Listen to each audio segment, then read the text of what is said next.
Hello दोस्तों, मैं कुलबीर सिंह आपका स्वागत करता हूं अपने इस यूट्यूब चैनल एसएससी का तूफान में।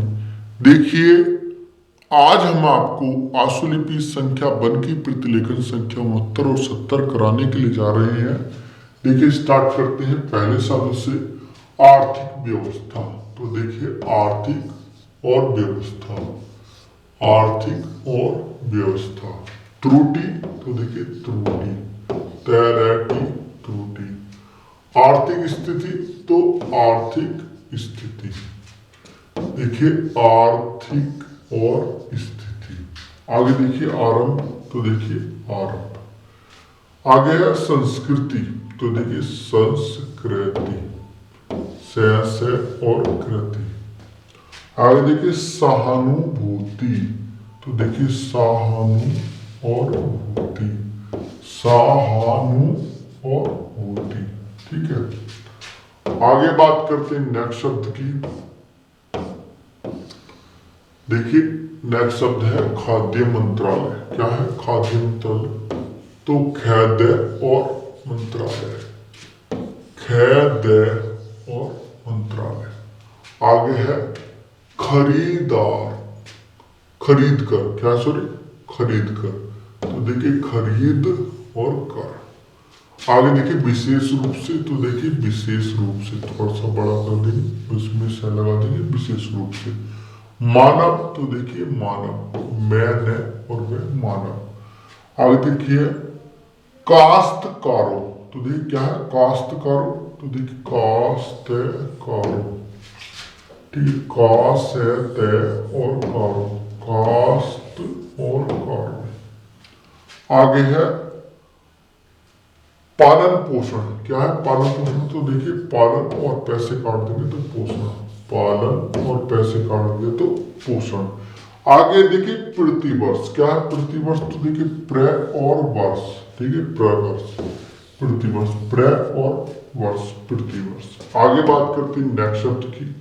तो देखिए नेक्स्ट शब्द है राजस्थान। क्या है राजस्थान? तो देखिए राजस्थान, तो देखिए राजस्थान। आगे बात करते देखिए प्रगतिशील। तो देखिए प्रगति और शील इस तरीके से प्रगतिशील। देखिए प्रज्ञा और शील, प्रगतिशील। लक्ष्य, तो देखिए लक्ष्य। प्रत्येक, तो प्रत्येक। आगे देखिए नागरिक, तो नागरिक। आगे बात करते हैं बहुमत के आधार पर। तो देखिए बहुमत और के आधार पर, किस तरीके से बहुमत के आधार। आगे देखते हुए, तो देखते हुए, किस तरीके से देखते हुए। आप काट दीजिए, आगे ऐसे ही लगा दीजिए देखते हुए।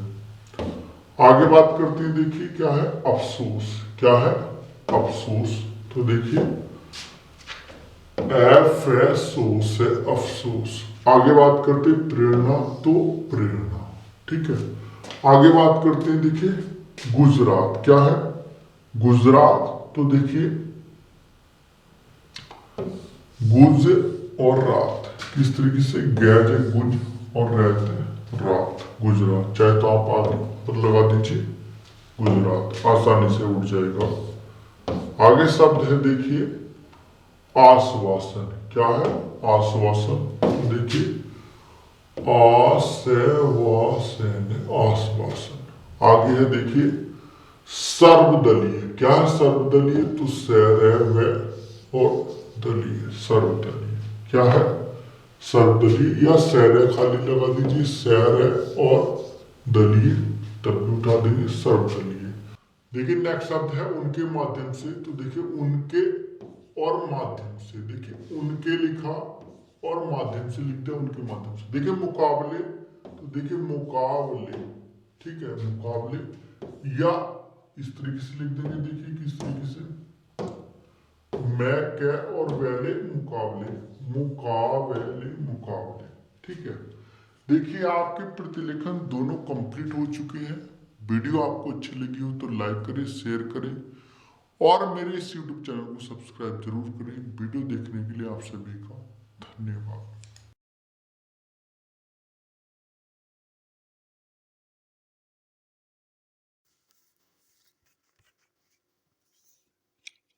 उपाध्यक्ष महोदय, अगर भारत की आर्थिक व्यवस्था को हम देखें तो यह कहने में कोई त्रुटि नहीं होगी कि कृषि उसका आधार है।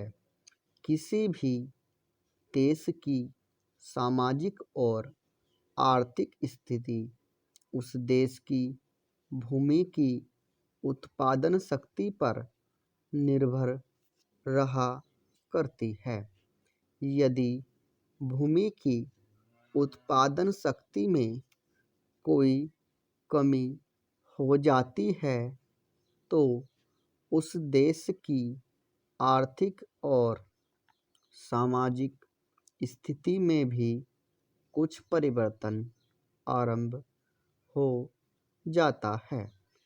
कृषि भारत के लिए एक आर्थिक व्यवस्था ही नहीं है, यह एक संस्कृति भी है। जो लोग आंदोलन में विश्वास रखते हैं उनको पता ही होगा कि जितने भी आंदोलन इस देश में होने हैं वे समाज के नाम से, धर्म के नाम से, जाति के नाम से या राजनीति के नाम से होते हैं। ऐसे आंदोलनों में कोई भी समाज शामिल हो, लेकिन कृषि समाज उसमें शामिल नहीं होता है। उस आंदोलन के साथ कृषि समाज की सहानुभूति भी नहीं होती है। इसलिए यदि सभी बातों पर ध्यान में रखकर हम देखें तो इस देश के लिए आवश्यक यह होगा कि हमारी संस्कृति की रक्षा के लिए और जीवन प्रणाली की रक्षा के लिए कृषि पर विशेष ध्यान दिया जाए। कृषि के क्षेत्र में इस वर्ष काफ़ी प्रगति हुई है। यदि आप 1801 से 1901 तक का काल देखें तो आप देखेंगे कि हमारे देश में 31 अकाल पड़े, जिनमें 4 करोड़ लोग मरे। लेकिन आज हमारे खाद्य मंत्रालय ने 100 रुपये मन के भाव पर गेहूं खरीदकर एक भी आदमी को मरने नहीं दिया। इसके लिए हमारा खाद्य मंत्रालय बधाई का पात्र है। एक बात मैं विशेष रूप से इस अवसर पर कहना चाहता हूँ। आजकल हम लोग मानव शक्ति पर ज़्यादा ध्यान न देकर पूंजी पर ज़्यादा निर्भर रहने की कोशिश करते हैं।